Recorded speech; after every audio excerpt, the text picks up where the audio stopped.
네, 여러분 안녕하세요. 3차시에서는 공무원의 직업 세계에 대해서 제가 특별 강의를 할 텐데요. 그 전에 제가 바로 1, 2차시에서 했던 내용이 정해진 시간에 너무 빨리 하다 보니까 이해가 안 되는 경우가 있다면 여러분들 언제든지 질문해 주시기 바랍니다. 당초에는 제가 한 3차시로 나눠서 했던 것을 2차시로 압축하다 보니까 말이 좀 빠르고 그런 점이 있는데 그건 이해해 주시고 이제 공무원의 직업 세계에 대해서 하도록 하겠습니다.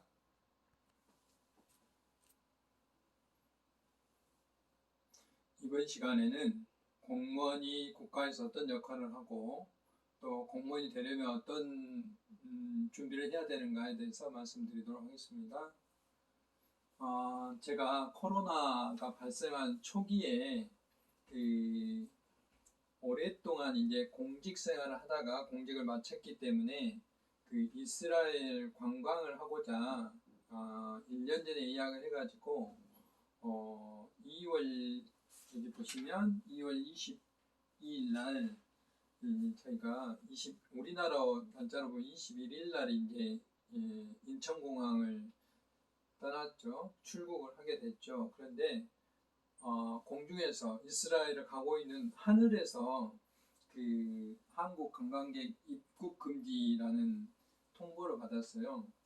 그때 이제 마치 대구에서 그 코로나 사고가 굉장히 번지기 시작했어요. 그래가지고 갑자기 원래 출국하면 이렇게 입국을 허락해야 되거든요.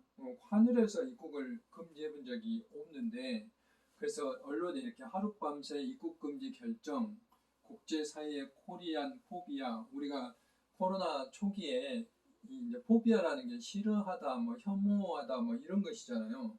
한국 사람들을 거기서 밥도 안 줄 정도. 그래서 저희 같은 경우에는 이게 텔아비브에 공항에 국제공항 내렸다가 뭐 내려보지도 뭘 비행기를 그대로 이제 기름만 주유하고 승무원 교체해서 그대로 그냥 한국 인천공항을 다시 왔죠.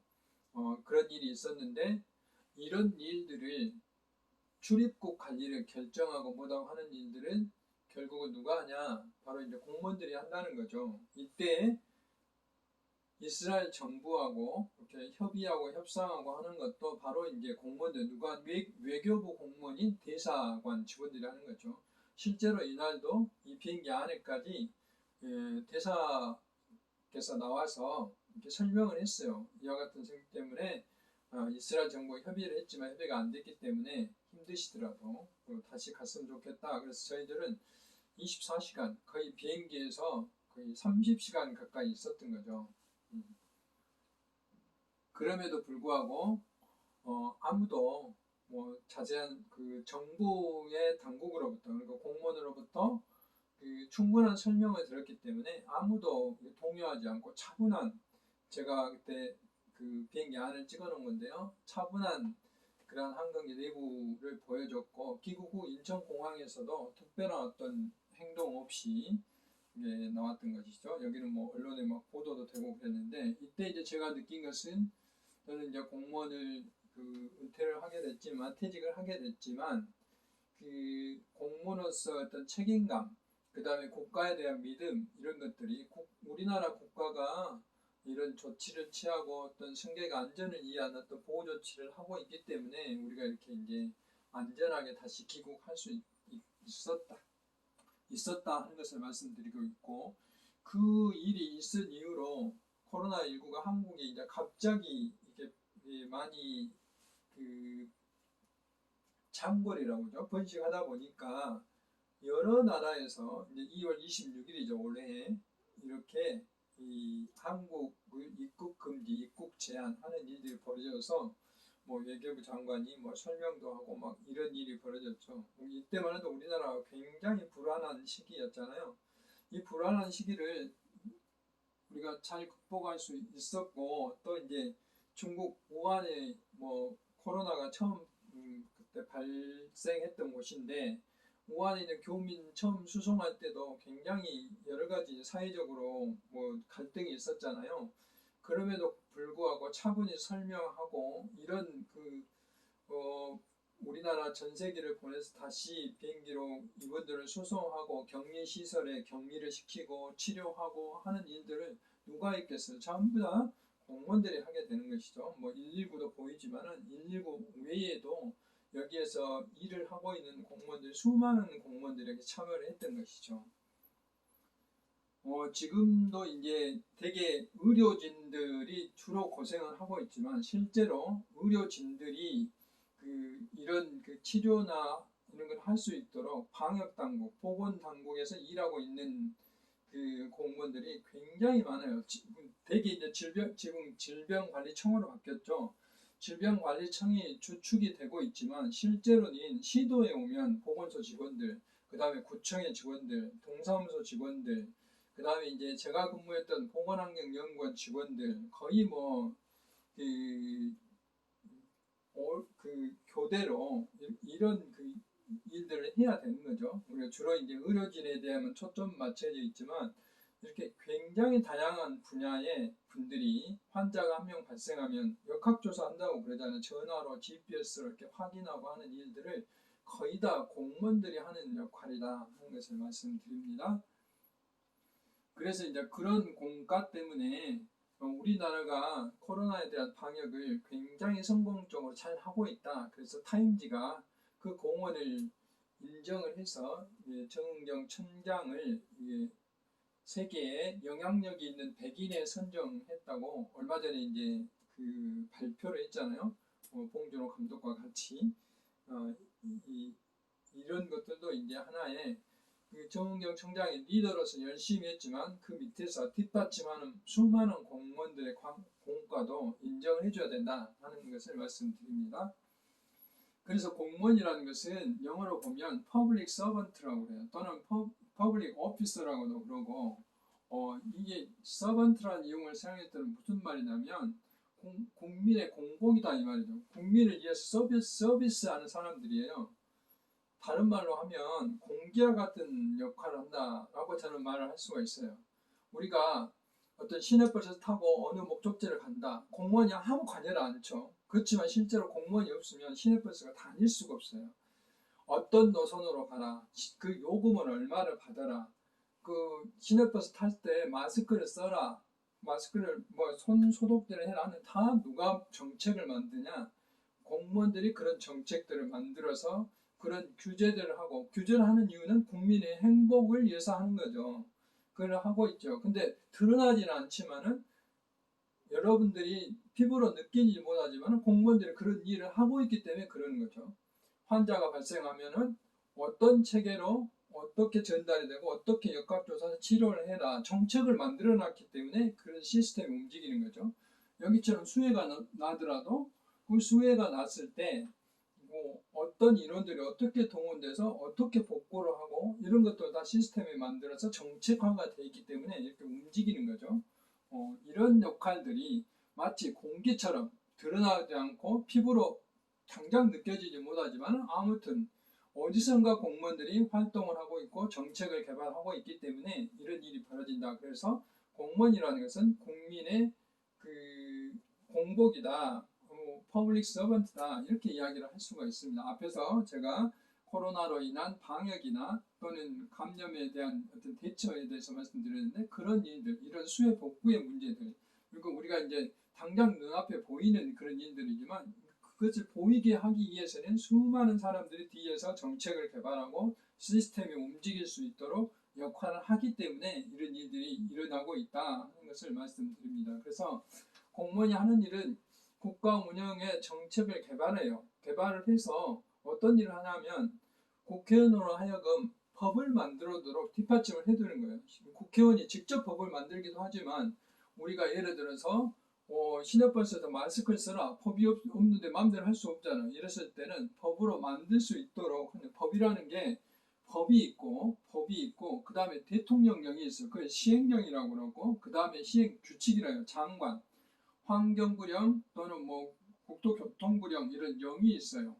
시행규칙이 있어요. 그래서 법은 3단계로 나눠지는데 국회의원들이 법을 만들면 자세히 다 만들 수가 없기 때문에 이임을 해요. 대통령한테 이임을 하고, 대통령은 또 세부적인 건 또 장관한테 이임을 해요. 3단계로 만들어져 있는데, 이런 3단계의 장관 차원에서 마스크를 써라 어떠라 이런 것을 정할 수가 있는 거죠. 이런 것들이 이제 정책인 것이죠. 정책을 제도화하는 게 이제 법이죠. 그래서 국가의 정책을 만들어서 이렇게 수행하는 일들을 공무원들이 하고 있는 일이죠. 여러분들이 동사무소에 가서 뭐 그 주민등록증을 하나 발급받는다 하는 것도 다 누가 발급을 해야 되고, 또 본인이 아니면 뭐 이임장을 내야 되고 하는 것도 전부 다 법으로 규제를 해놨는데, 그 법에 의해서 일을 집행하는 일들을 공무원이 하는 것이죠. 예를 들어서 이번에 우리나라의 역사상 뭐 거의 최초로 4차 추경이라는 거예요. 추가 경정 예산. 그러니까 모든 예산은 작년에 예산을 세워서 올해 사용하는데, 이렇게 코로나로 긴급한 사태가 발생하게 되면 국가를 운영해야 되기 때문에 예산을 또 새로 또 수정해서 세우는 거예요. 이것을 추가 경정 예산, 추경이라고 그러는데, 이번에 네 번째를 세웠죠. 그 예산을 세워놓으면은 국회에서 이제 승인을 해요. 국회에서 법 만들 때 예산 승인을 하면 그 예산을 사용하는 역할은 누가 하냐? 여러분들 뭐 대학생들 이번에 뭐 보조가 나가죠. 이런 것들도 누가 하냐? 공무원들이 다 하는 것이죠. 그래서 그런 집행하는 일을 한다. 그래서 제가 이제 그 한 30여 년 동안 공무원 근무를 했을 때 크게 느꼈던 매력은 뭐냐? 이렇게 내가 정책을 개발했는데 이게 직접 국민 생활에 영향을 미친다 하는 것들이죠. 뭐 저는 주로 이제 환경 분야에 근무를 했기 때문에, 예를 들면은 수돗물을 공급하는데 수도꼭지 가서 검사를 한다는 정책이라든지, 또는 그 수도꼭지에 공무원들만 다 검사를 할 수 없기 때문에 주부들이 직접 수질을 검사하는 주부 수질 검사단이라든지, 또는 미세먼지를 어떻게 촘촘하게 검사를 할 것인지, 이런 것들은 이제 제가 정책을 개발해서 활용했던 것들인데, 이런 것들이 바로 이제 직접 국민 생활에 영향을 미치는 것들이죠. 국민이 어떻게 하면 편안하고 행복하게 할 것인가 하는 것들이 공무원들의 매력이라고 할 수 있습니다. 그래서 이제 공무원에 하려면은 주로 이제 이런 봉사하는 마음이 기본적으로 있어야 돼요. 그 다음에 공무원이 가장 많이 요구되는 게 종합적인 관찰 정리 능력이에요. 수해가 났다 그러면 전국을 보고 어디부터 먼저 가서 이렇게 해야 될 것인지, 수해를 예방하기 위해서는 댐을 어떻게 관리해야 되고, 또 그 밑에 하류에 있는 주민들은 어떻게 대피를 시킨다든지, 또 뚝은 언제 무너질 것인지 진단한다든지, 이런 예방활동, 이런 것들을 종합적으로 이렇게 바라볼 수 있고 정리할 수 있어야 돼요. 그럼으로써 누구는 어떤 역할을 하고 누구는 어떤 역할을 하고, 이런 것들이 이제 종합적인 관찰 정리 능력이죠. 제가 이제 이런 것들을 한마디로 편집이라고 말을 하는데, 우리가 신문을 보면은 뭐 제목이 있고 중간에 뭐 여러 가지 기사들이 있는데, 그것을 신문에 기사를 실으려면 기자가 취재를 하고, 취재한 것을 기사를 쓰고, 편집이 제목을 따고 기사를 쓰고, 어디다 배치를 할 것인가, 일면에 할 것인가, 중간에 할 것인가, 저 뒷면에 할 것인가, 그런 결정을 하는 게 이제 편집이죠. 그런 역할들이 공무원들한테 필요하죠. 반면에 맞지 않는 경우는 공무원은 먹고 살 정도의 걱정 없는 기본적인 급여 정도밖에 주지 않아요. 그러니까 부자가 된다든지, 또는 뭐 여러 가지 자유분방한 어떤 직업들, 이런 거하고는 좀 맞지 않아요. 공무원이 이제 뒤에서 말씀드리겠지만 뭐 품위를 지켜야 된다든지, 뭐 심지어 그 옷도 되게 어떤 옷을 입어야 돼, 이런 게 다 정해져 있기 때문에, 법으로 다 정해져 있어요. 그렇기 때문에 그런 것에 좀 얽매이기 싫은 그런 사람들은 안 맞죠, 공무원이. 근데 그런 것들을 충분히 여러분들이 고려해봤으면 좋겠다는 것들을 말씀드립니다. 이제 그러기 위해서는, 예를 들어서 요즘 한국의 트렌드는 뭔가, 코로나가 요즘 우리 트렌드죠.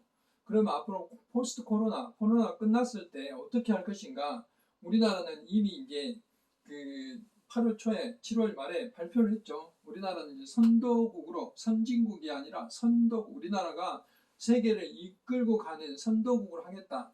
그것을 한국판 뉴딜이라고 해요. 뉴딜이라는 게, 지금 경제가 어렵고 코로나로 경제가 어려우니까 경제를 살리기 위해서 뭔가를 우리가 투자를 하는 거예요. 그 두 가지를 잡았어요. 디지털 뉴딜과 그린 뉴딜로 두 가지를 잡은 거죠. 이렇게 디지털 뉴딜과 그린 뉴딜을 잡아서 우리나라가 앞으로 세계에 우리가 이제 지금 코로나 방역이 세계를 리드하는 국가가 됐잖아요. 이것을 이제 우리가 계기로 삼아서 디지털 쪽에 우리나라는 원래 이제 디지털에 강하기 때문에 좀 더 촘촘하니 지원을 하고 개발을 하고 이런 일을 하겠다. 특히 경제적인 지원을 많이 하겠다. 그린 뉴딜은 기후변화예요, 기후변화. 기후변화 앞으로 강의를 하겠지만 여기에 이제 많은 돈을 투자해서 그 탄소를 없애고 저탄소, 그 탄소 중립 사회로 가기 위한 그런 일들을 하겠다. 그래서 일자리를 만들어서 일자리를 많이 만들면 사회 불평등이 해소되는 거죠. 이제 잘 사는 사람, 못 사는 사람의 간격을 좀 줄이겠다 하는 새로운 기회를 삼겠다는 게 우리나라 현재 트렌드예요. 이런 정책을 개발하는 역할들을 바로 이제 중앙정부에 있는 그런 분들이 이걸 이제 개발하는 거죠. 이렇게 개발하게 뒷받침도 지방정부에 있는 지방자치단체에 있는 그런 분들이 이제 그 뒷받침을 하게 되는 거죠. 그래서 공무원은 직렬이라고 하는데 직렬이라면 이런 것들 말해요. 뭐 일반직, 특정직, 기능직 이렇게 이야기를 하는데 이제 어디서 근무에 따라서 국가직은 주로 중앙정부에 근무하죠. 뭐 아까 제가 말했지만 뭐 기획예산처, 그다음에 환경부, 국토교통부, 뭐 고용노동부, 뭐 여성부 이런 데 근무하는 사람 국가직이라고 그러고 광주광역시 또 광주광역시 뭐 서구, 남구 이런 것을 우리 지방직이라고 그러죠. 그다음에 특별히 이제 그 정무직이나 별정직 같은 경우는 특수경력직이라고 해서 우리가 선거로 뽑은 분들 또는 선거로 뽑은 분들이 예를 들어 뭐 경제부시장, 정무부시장 이렇게 그분들이 채용하는 그 공무원 이런 분들은 정무직이라고 언제든지 그만둬요. 임기가 끝나면 뭐 이런 장관들, 차관들 다 정무직이죠. 근데 일반직은 이제 우리가 흔히 말하는 뭐 9급 공무원, 8급 공무원, 1급 공무원은 계급이 9급부터 1급까지 있잖아요. 그런 분들은 이제 일반직이라고 해요. 행정직과 기술직으로 크게 구별이 되고, 그 다음에 이제 기술직은 좀 다양하게 구별이 되죠. 그 외에 뭐 법관이나 검사나 심지어 이제 우리 국립대학교 교수님들, 그 다음에 학교 교사들 다 군인들, 소방공무원, 경찰공무원 다 공무원이죠. 그리고 이제 제가 근무했던 보건환경에서 환경조사하는 거, 실험실에서 실험하고 연구하는 것들, 심지어 이제 공장에 굴뚝 가서 공장 굴뚝에 배출가스가 적합한지 이런 것까지 평가하는 것도 이제 공무원이 하는 일이에요. 그래서 최근에 이제 공무원 직렬을 개편한다고 이제 이렇게 기사가 났는데 보시면 그동안에 없었던 행정직, 뭐 그동안에 뭐 전산직, 행정직 이런 직이 있었는데 이제 데이터 직류, 빅데이터가 굉장히 중요하기 때문에 이런 일을 하는 공무원들을 만들겠다는 거죠. 그 다음에 방제, 안전, 연구 직렬, 뭐 어떻게 하면 재난 관리 잘할 것인지, 또 방제를 잘할 것인지, 안전 관리를 잘할 것인지 이런 공무원도 만들겠다는 거죠. 지금 이제 코로나 때문에 이런 직원 공무원들이 많이 필요하기 때문에 반면에 이제 지금은 모두가 다 운전을 할 수 있기 때문에 과거에는 운전하는 직원들이 지금도 이제 일부 있지만 운전하는 직원들이 별도로 있었어요. 예를 들면 제가 근무하는 곳은 그 공용 차량이 10대가 있었는데 저 기사님은 한 분밖에 안 계세요. 운전직이 딱 한 분이에요. 그럼 나머지는 일반 직원들이 그냥 하는 거죠. 근데 과거에는 일반 직원들이 운전면허증이 없기 때문에 전부 기사들이 다 있어야 됐어요. 근데 이제 지금은 이렇게 뭐 운순이, 경비니 뭐 이런 분들이 필요가 없다는 거죠. 이런 직류들은 통폐합 한다는 것입니다. 이런 이제 트렌드가 반영된 공무원 직류가 바뀌어진다. 공무원은 대통령부터 시작해서 국무총리, 정무직이라고 그랬죠. 되게 이제 이 일반 행정직들은 행정이나 아까 기술직들은 1급, 2급, 3급, 4급, 5급, 6급, 7급, 8급, 9급 이렇게 나눠져요. 일반적으로 이제 1급은 관리관이라고 가끔 뭐 우리가 뉴스를 보다 보면 뭐 일괄 살표를 냈다 뭐 그렇게 나오는데 관리관. 그다음에 광주시 같은 경우는 1급이 없어요. 한 명도 없습니다. 예를 들면 서울시 같은 경우는 그 시장이 장관급이고 광주의 도지사들은 되게 차관급이라고 그러죠.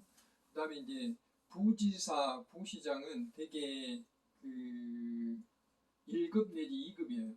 1급 내지 2급이라고 그러고 광주시도 아까 제가 없다고 그랬는데 최근에 이제 되게 부시장급들은 1급으로 보는 거죠. 그다음에 2급은 이제 실국장들, 실장들이라고 하는 건데 뭐 위에 사무처장, 객관실장 이런 사람들을 말하고 3급은 국장급들을 말합니다. 국장급들. 그다음에 중앙정부에서 과장급들이고 4급이 서기관, 광주로 말하면 과장급들. 이제 구청으로 가면 4급이 국장급이 되는 거죠. 이런 차이가 있습니다. 대개 이제 사무관이 관자가 붙은 건 5급부터 되죠. 그래서 행정고시를 합격하면 바로 5급이 되는 것이죠. 그래서 도에서는 계장시, 시에서는 과장, 이렇게 광주는 광역시이기 때문에 도나 마찬가지예요. 그다음에 대개 6급은 주사, 7급은 주사보, 뭐 6급 주사가 되는데 뭐 10몇 년 걸리죠. 9급에 여러분들이 만약에 그 공무원에 합격을 하게 되면 그래서 9급부터 시작을 해서 이렇게 되게 이제 뭐 구청단이나 동사무소에 가면 9급이나 8급 분들이 많이 계시죠. 동사무소 동장이 이제 5급 사무관이시니까 그 외에 나머지는 참고를 하시면 될 것 같고요. 뭐 급여 체계는 제가 참고로 이렇게 표시해놨는데 일반적으로 일반직에 이제 막 공무원 막 되면 1호봉이죠. 9급의 1호봉이 약 160만 원 정도. 여기는 봉급이고 이거 외에 이제 수당이 나오기 때문에 수다비, 교통비, 뭐 식비 이런 게 나와요. 그런 게 한 200여만 원이 넘는다라고 생각하는데 되게 이제 군대를 갔다 오면 또 호봉이 올라가기 때문에 이렇게 많아집니다. 사무관이 되면 이렇게 이 5급이 되기 때문에 250만 원. 등급인 기능직들의 등급의 1등 거의 급여 체계는 똑같습니다. 그 정도 돈을 받는다 하고 이제 국민과 함께 하는 것이고 공무원은 이렇게 많은 의무가 주어져요. 성실해야 되고 복종해야 되고 마음대로 그러니까 공무원이 어딜 가려면 출장을 낸다든지 외출을 낸다 이래야 돼요. 병원도 가려면 다 외출을 내고 가야 됩니다. 또 무조건 친절해야 됩니다. 이것도 다 평가를 하고 있어요. 비밀, 함부로 자기가 근무했던 곳에 어떤 것을 발설하면 안 됩니다. 청렴해야 되죠. 청렴. 품위 유지, 굉장히 애매하죠. 품위 유지. 그러니까 공무원들은 어디 가서 함부로 싸운다든지 또 뭐 외상을 치고 외상값을 안 갚는다든지 이런 것도 다 문제가 됩니다. 그 법으로 정해졌어요. 품위를 유지하도록. 그 다음에 중요한 것은 공무원 신분으로서 어떤 사업을 못해요. 가게를 한다든지 뭐 할 수 없어요. 영리 목적의 업무를 할 수 없어요. 또는 어디 가서 겸직도 하면 안 돼요. 다 허가를 맡아야 돼요. 예를 들어서 뭐 시간 강사를 나간다든지 뭐 이랬을 때는 허가를 맡아서 가야 된다 하는 것이고 잠깐 강의를 나가는 것도 신고를 해야 됩니다. 신고를 하도록 되어 있고요. 노동운동 할 수 없도록 되어 있고 노동조합은 있어요. 그런데 집단행위는 할 수가 없어요. 정치활동 당연히 현재는 할 수가 없습니다. 이와 같은 이제 앞에서 제가 말씀드렸다시피 상대적으로 지켜야 될 의무가 굉장히 많고 하면 안 될 것들이 많기 때문에 이런 것에 이제 얽매이기 싫으면 얽맨단 말이 좀 그렇지만 그런 것들을 이제 충분히 여러분들이 고려해서 나의 직업을 선택을 해야 된다 하는 겁니다. 공무원 세계를 제가 알려드린 것입니다. 그래서 공무원이 되려면 앞에서 제가 말씀드렸다시피 나에게 맞는 직업인지 고민을 해봐야 돼요.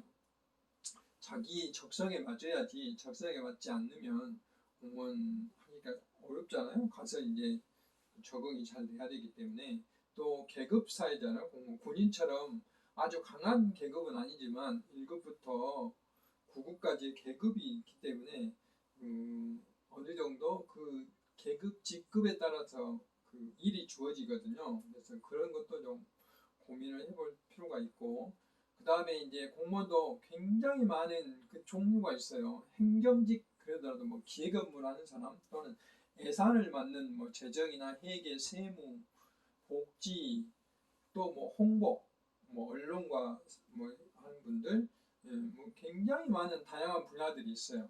그래서 그런 분야들도 본인이 이제 맞는지 생각해 볼 수 있죠. 예를 들면 뭐 간호학과 같은 경우 간호직도 있어요. 그리고 뭐 조경 같은 경우는 뭐 조경에 관련된 그런 분야가 있기 때문에 기술직들은 지금 뭐 이제 한참 바쁜 보건, 환경, 그다음에 뭐 길을 낸다든지 이런 토목, 뭐 집을 짓 때 허가를 하고 뭐 준공검사는 건축지, 기계, 전기, 화공 뭐 굉장히 다양한 직종들이 있죠. 아까 뭐 데이터직도 앞으로 생긴다고 그러고 이렇게 그 전공에 따라서 굉장히 많은데 대개 이제 정확하지는 않지만 70대 80 정도로 행정직이 한 7 정도 되고 기술직이 약 3 정도 돼요. 그러니까 그런 것도 생각을 해야 됩니다. 기술직은 아무래도 숫자가 소수이기 때문에 그 승진이라든지 이런 게 조금 제한은 있고 반면에 이제 자기의 고유의 어떤 기술을 하는 분야에서 그 근무를 할 수 있다 하는 특징이 있고 행정직들은 이제 다양한 경험을 할 수 있죠. 그래서 공무원이 되려면 이런 적성에 맞는 거, 그 다음에 이제 앞에서 제가 한국판 뉴딜에 대해서 설명을 했지만 이 분야에 관련된 어떤 시사나 뉴스에 관심 평소에 많고 뭐 예를 들어서 뭐 그 국민이나 시민을 위해서 내가 어떤 일을 해야 되겠다는 포부가 있으면 한번 해볼 만하죠. 그래서 이제 그 자기에게 맞는 어떤 맞춤형 준비를 미리 하는 것도 필요하다 하는 것입니다. 이제 예를 들어서 저 같은 경우는 이제 좀 특수하죠. 저는 아까 앞에서 일반직 공무원 중에 연구직 공무원이기 때문에 앞에서 제가 경력은 다 이미 설명을 했고 그런 연구직 공무원 중에서 특히 이제 그 제가 자연환경과 생태 분야에 전공을 해서 여기와 관련된 어떤 수지를 연구를 했기 때문에 주로 이제 저는 한 공무원 생활의 3분의 1을 주로 이제 수돗물을 깨끗이 만드는 연구 이런 부분을 했어요. 뭐 녹조를 연구한다든지 또는 그 제가 지난 시간에 설명했던 뭐 그 수돗물에서 유충 출수라든지 또는 붉은 수돗물이라든지 이런 것들을 어떻게 예방하고 관리할 것인지 또는 안전한 수돗물을 만들 때는 어떻게 해야 되는지 이런 일들을 주로 해왔죠. 이렇게 이제 수돗물을 만드는 것도 우리나라 전부 다 공무원들이 하고 있어요. 그래서 이것은 뭐냐면 그만큼 이제 수돗물도 20세기의 위대한 공학의 성과에서 사회가 삼도록 지난 시간에 제가 말씀을 드렸는데 이와 같이 이제 인정을 받기까지는 그만큼 그 공무원 신분으로서 최선을 다했기 때문에 이런 것이죠. 그래서 우리는 뭐 단 하루도 물이 없이는 살 수 없잖아요. 그래서 우리가 만든 물들을 왜 공무원이 계속 만들고 있느냐. 일반 회사가 물을 만들 수도 있는데 이것은 국민 모두가 다 그 사용해야 되는 공용재로서 사용해야 되기 때문에 이렇게 공무원들이 직접 관리를 하고 있는 겁니다. 그래서 그런 역할, 우리가 이렇게 물을 뭐 거의 매 시간 접하고 있잖아요. 그래서 이제 그런 것을 이런 분야에도 공무원이 근무를 하고 있고 저도 그런 분야에 근무를 했었고 제가 두 번째로 근무하는 것은 환경 분야 중에 주로 이제 미세먼지라든지 또는 하천의 수질이라든지 실내 공기질 뭐 최근에 문제가 됐던 나돈이나 성면, 빛공해 뭐 이런 것을 관리하는 것을 주로 공부를 했었는데 이런 것들도 거의 이제 공무원들이 정책을 만들고 측정을 하고 문제가 있으면은 뭐 부과금 또는 뭐 벌을 가한다든지 이런 일들을 주로 하고 있는 것이죠. 그다음에 이제 마지막으로는 제가 최근에 일어났던 코로나 바이러스라든지 또는 진드기한 어떤 질병이라든지 이런 식중독 그다음에 우리가 농산물 공판장에 시중에 유통되고 있는 식품에 대한 어떤 안전성 이런 연구들을 제가 이제 주로 했었죠. 그래서 이렇게 보건 환경 분야에도 굉장히 많은 공무원들이 이 근무를 하고 있고 진출을 할 수가 있다 하는 것들 이제 뭐 국가연구소도 있고 그중에 대표적으로 과학수산연구소, 화재 나면 뭐 이런 데가 나오잖아요. 그 다음에 국립환경과학원 미세먼지라든지 뭐 최근에 아까 이제 유충이 나온 수돗물 같은 건 과학원이 가서 이제 규명을 하는 거죠. 그 다음에 생물이 무슨 생물 우리나라 얼마나 살고 있는가 생물 자원관 그 다음에 이제 최근에 질병관리본부에서 질병관리청으로 바뀐 이런 것도 다 공무원들이 근무하고 있고 식품 식약처도 공무원들이 근무하고 있죠. 지방 같은 경우는 보건환경연구원이나 수질연구소나 이런 데가 이제 주로 이제 연구직들이 보건환경 분야에 근무를 하고 있고요. 연구직이 아닌 보건환경 분야는 도청이나 시청이나 구청 단위에서 이제 직접 방역 업무를 한다든지 환경에 대한 감시 감독하고 있는 그런 분들이 이제 근무를 하고 있다 하는 것을 말씀드립니다. 그래서 이제 꼭 공무원뿐만 아니라 이제 여러분들이 어떤 지금 목표를 갖고 있으면 그 목표를 이루기 위해서 잠자리도 물속에서 2년 가까이 성충이 되기 위해서 기다리고 있는 거예요. 꼭 그냥 기다리는 게 아니죠. 뭐 아까 생태계에 대해서 자기 역할을 다 하면서 하죠. 그리고 이제 성충이 되려면 물 밖에 나와서 9시간 동안 자기의 모든 에너지를 다 모아서 등을 갈라서 자기 몸이 그 우화를 하는 거죠. 날개를 펴는 시간이 9시간이에요. 그래서 되게 저녁 시간이나 새벽 무렵에 이렇게 우화를 하게 되죠. 만약에 밝은 시간에 있으면 개구리한테 잡아먹히잖아요. 그래서 그런 걸 피해서 이렇게 우화를 하는데 여러분들도 기다리면서 특히 학창 시절에 이렇게 이제 자기가 목표로 하는 뭔가를 이렇게 체계적으로 했으면 좋겠다는 생각입니다. 그래서 그 목표는 당장 눈앞에 있지만 먼 미래까지 보면서 여러분들의 열정을 다 했으면 좋겠다는 시간입니다. 그래서 제가 짧은 시간이지만 그 공무원이 이런 역할들을 하고 있고 또 준비를 하려면 이런 것을 해야 된다 하는 것이지만 여러분들이 혹시 이제 공직의 뜻이 있다면 그렇게 준비했으면 좋겠습니다. 대개 공무원은 이제 1월 초에 각 지자체 또는 정부로부터 이제 몇 명의 인원을 그게 뽑을 것인가를 발표를 해요. 발표를 하니까 그걸 찾아 보시면 되고 대개 이제 여러분들이 어떤 원하는 분야의 행정직의 무슨 직은 무슨 과목을 봐야 된다 하는 것들은 인터넷이나 이렇게 찾아보면 다 나와 있습니다. 매년 초에 이것을 발표를 하기 때문에 그렇게 해서 참고를 하시면 좋겠고 가장 중요한 것은 어떤 국민에 대한 봉사 이것이 굉장히 큰 의미를 갖고 있다는 말씀을 드립니다. 그래서 짧은 시간이었지만 여러분한테 조금이라도 도움이 됐으면 좋겠다는 시간이었습니다. 그리고 수소곤증 강의하면서 그 마우스가 움직이지 않아가지고 갑자기 약간 그 버벅대는 분야가 있었는데 여러분들 그분은 제가 일부러 편집을 하지 않았으니까 이해하시고 그냥 보셨으면 좋겠습니다.